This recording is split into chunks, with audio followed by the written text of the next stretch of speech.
This is Abe Friedtanzer from cinemadailyus.com, and I'm thrilled to be speaking with Norbert Leo Butz about his role in the new show, The Girl from Plainville. How are you doing today, Norbert? I'm good, Abe. I'm good, thanks. What had you heard about this story before signing on to the show? Not very much. Literally just, the Google notification with the headline that I read when this story first broke, like everybody else. I remember, like most people, I found it incredibly upsetting.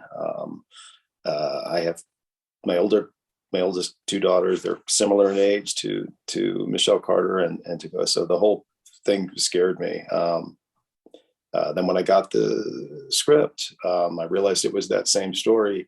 And I just thought they took a headline that was attention grabbing and salacious and creepy and infuriating and gave it much more nuance and empathy and intelligence than it ever got in the mainstream media. I agree. And did you feel a responsibility to research your character as a real person? Yeah, I really did.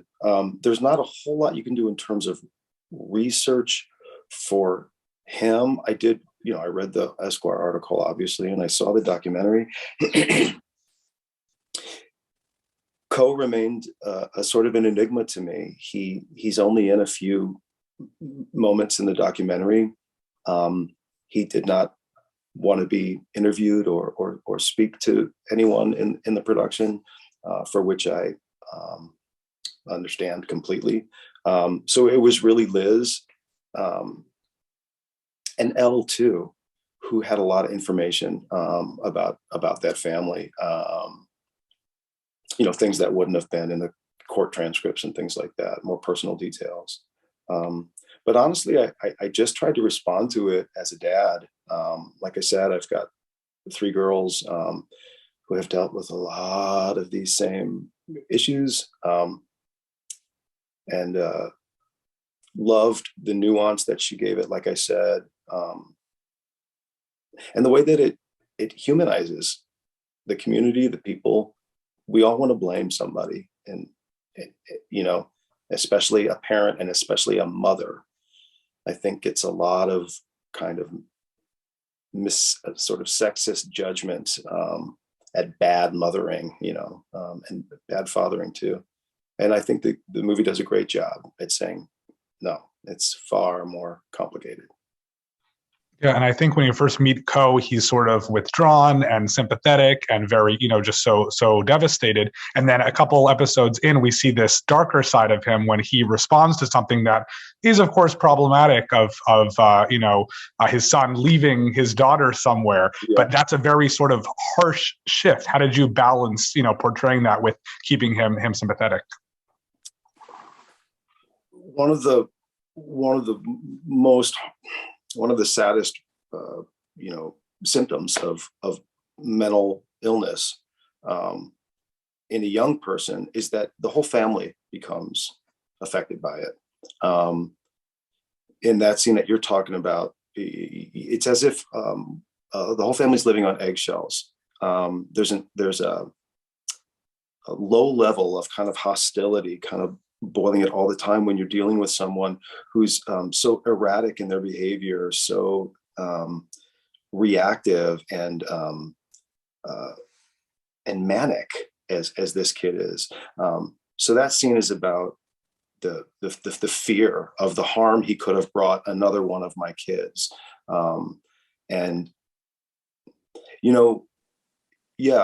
Coe does overreact as a father in that scene. And yet I hope people can sort of say, oh my God, what do you do in a situation where you are trying to regulate an out of control teenager who like clearly is going through it. So the shift that you're talking about into this more the moments of violence that might be in there, I think it comes from this deep fear and panic of actually losing him. He's a man who's trying to keep his family safe, his kids safe. and he's just not able to do it. And I think that frustration, it hits him on such a primal level. As fathers, as men, we're supposed to protect our kids. And he's just not able to do it. You've starred in a number of TV series before. One of my favorites is The Deep End. I'm not sure if you remember that one. I know it was pretty short lived, but I enjoyed that quite a bit. How is the experience of making this limited series different from some of those returning shows? Yeah, obviously. I mean, the obvious thing is these are real people. This is a real story. The level of responsibility you feel toward who you're playing and the words you're saying, that's it. That changes everything. It's a whole other layer to it. Yeah, and here's the deal with a show like Girl from Plainview. And I love this about what Liz did.